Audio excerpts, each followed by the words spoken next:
Hello, everyone, and welcome to the Jeffrey Epstein Show. I'm your host, Bobbycapucci, and this is a morning update. Looks like Julie K. Brown is getting sued by the private investigator that was working with her. Now, this is one of those kinds of funky deals where, things start out rosy, it would seem, and then the bucks start rolling in, and things start to take a turn for the worst. Now, I'm sure that there are three sides to this story. Julie K. Brown's side, Mr. Fisten's side, and then the truth, right? Like usual. But this morning, we're going to jump into this article from the Daily Mail and try and make heads or tails about what's going on between Julie K. Brown and Michael Fisten. This article is from the Daily Mail. Headline: Private investigator sues Miami Herald reporter claiming she stiffed him from his share in $1 million Jeffrey Epstein book contract, and lucrative HBO deal. So Julie Brown, she's collecting that bag, right? She has all kinds of dough, all sorts of deals. She's parlaying her work into money. That's what you're supposed to do, right? I ain't even mad at her for it. I mean, look, people are interested in her content and her products. HBO wants to work with her. People have, put her on the pedestal and said that she was the one that pushed this case. So you have to expect that she's going to reap those rewards, right? And then you start talking about people that she was partners with, or people who feel like they had a bigger part in her success. And you know that these people are going to feel a bit jaded, right? Like they should be getting some of this money, some of this fame. And that's just basic human nature for the most part. But like I said, there's three sides to this one for sure. Her side, his side, and the truth is in the middle. And like usual, I'll let you folks decide what that is. This article was authored by Keith Griffith. A private investigator has sued a Miami Herald reporter, claiming that she cut him out of proceeds he was owed from her $1 million book contract and HBO series about late sex predator Jeffrey Epstein.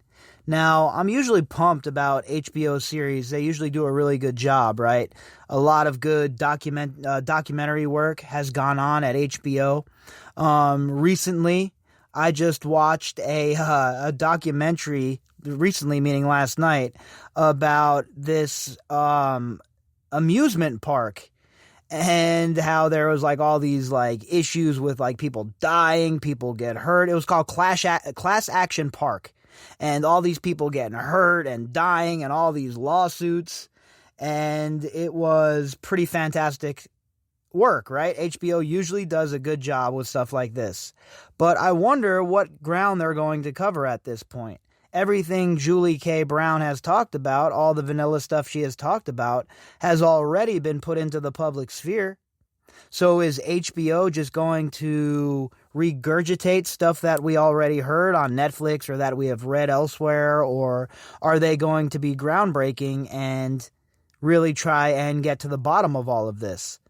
I would think that's not going to be the case, considering Julie K. Brown is, like I said, pretty vanilla in her reporting of all this, meaning she's not willing to jump down the rabbit hole, right? She has to worry about her quote-unquote credibility in the mainstream, and she has to make sure all of her buddies over at the New York Times and the Post don't laugh at her, right?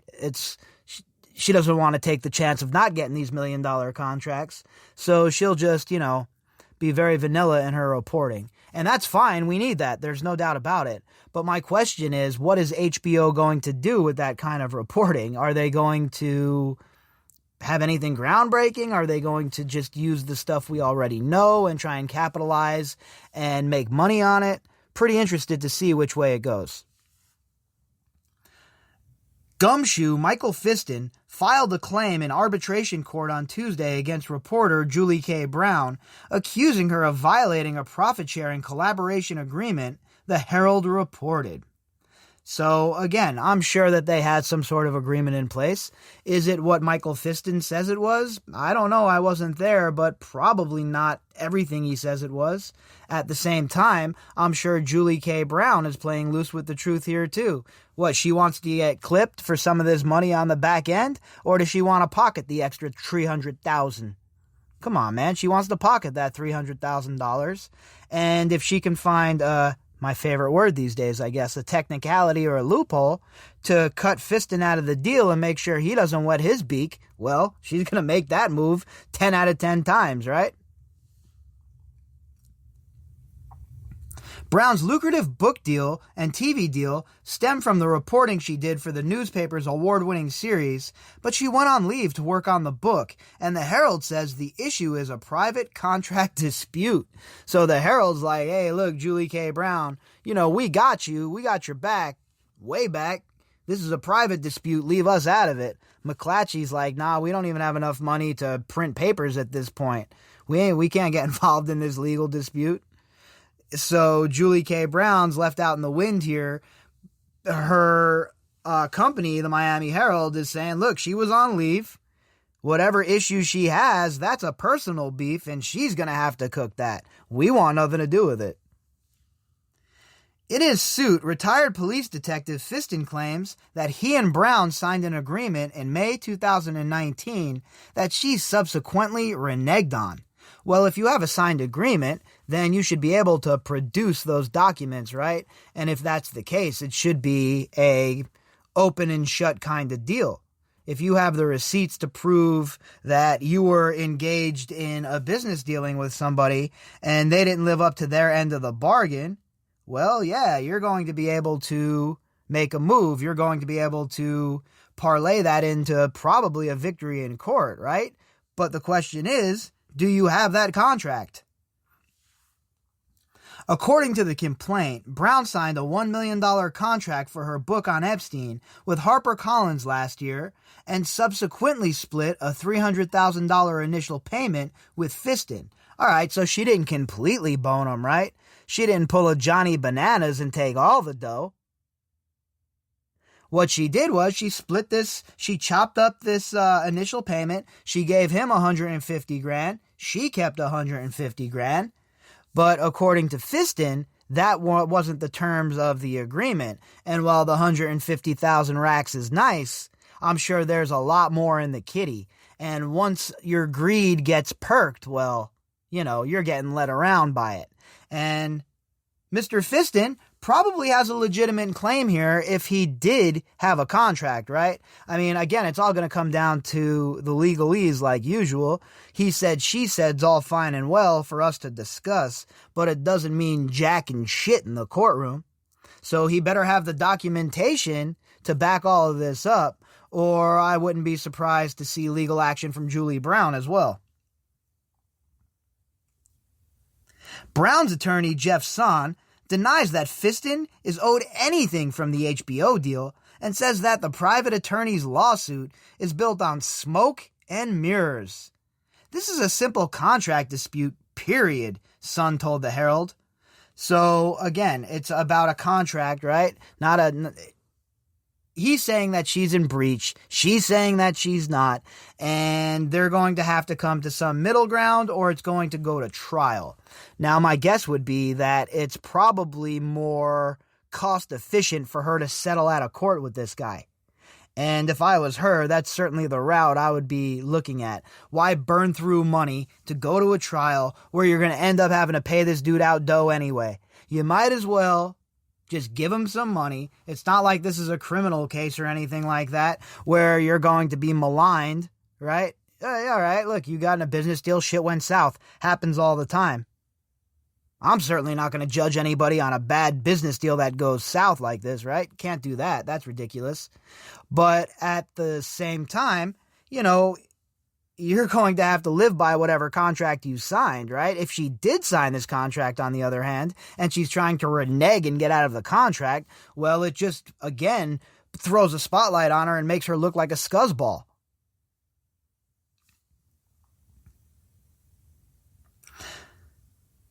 Son maintains that Fisten provided almost nothing new that was substantive for the book. Well, then why did she cut him a $150,000 check if he had nothing to offer? If he didn't have anything to offer and he didn't do anything to help advance the book or bring some knowledge to the book or context or what have you, then why are you giving him $150,000? Shouldn't you be bringing the legal action against him for being in breach? Sure doesn't make any sense to me.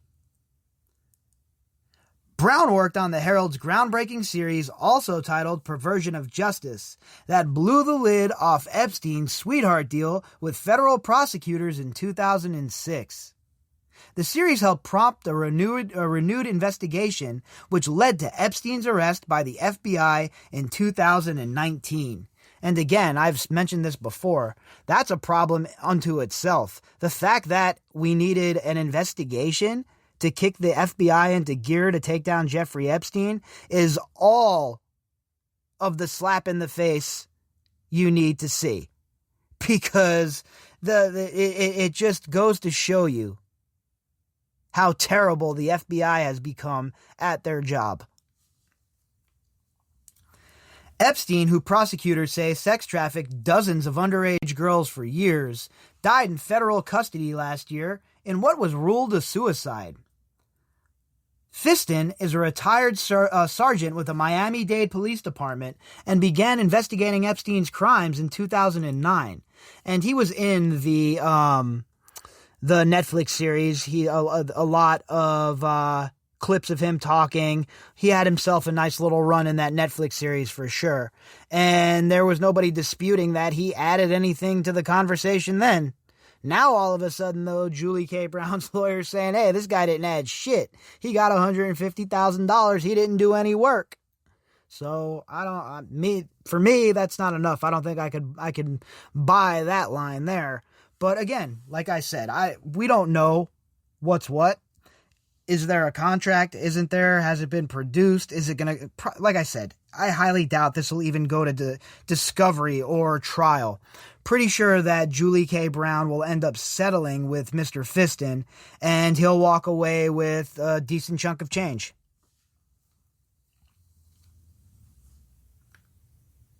His attorney told the Herald that Fisten deserved more credit for bringing Epstein's crimes to light. Brown has received numerous awards, which she would not have received but for the contributions of Fisten, attorney Richard C. Wolf said. And I don't think he's wrong about that, right? Look, Julie K. Brown didn't do all of this herself. She was the name on the article, but she didn't do all the legwork herself. She didn't do all of this investigation herself. They're not disputing the fact that Mr. Fisten worked with Julie K. Brown on this case. What she's disputing is that he is entitled to any more money besides the 150,000 racks that he already got cut. That's what's in dispute here. But it's obvious that Fisten did a lot of work in this case, and he really helped move the ball. Brown's book is due to be released on May 11th, 2021. Epstein's longtime gal pal, co-conspirator, fellow child abuser, general all-around scuzzbag and bipedal serpent, Ghislaine Maxwell is currently being held without bail on charges that she participated in Epstein's sex trafficking.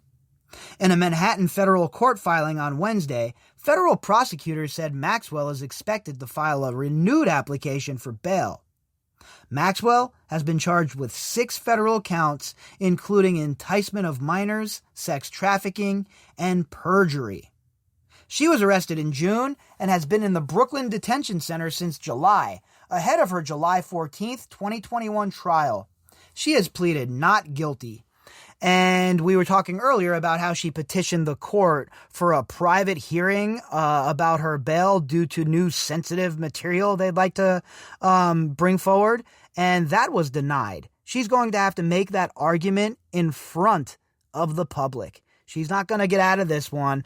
Her motion has been denied, and she will have to make her bail argument not only in front of the judge and the court, but in front of the public as well via video live stream or phoning in, whatever they come up with, whatever that may be. It will be done in front of the public and not behind a veil of secrecy. Again, another small victory, but a victory nonetheless. A lot going on, folks.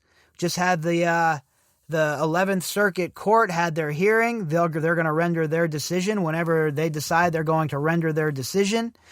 We have some movement on the Survivors Fund. We know that payouts are being made. We know that a civil case has been dropped by Jennifer Arraez against Leslie Groff, signifying that she has gotten a payout from the Victims Fund. Now remember, that doesn't mean that Leslie Groff is off the hook criminally.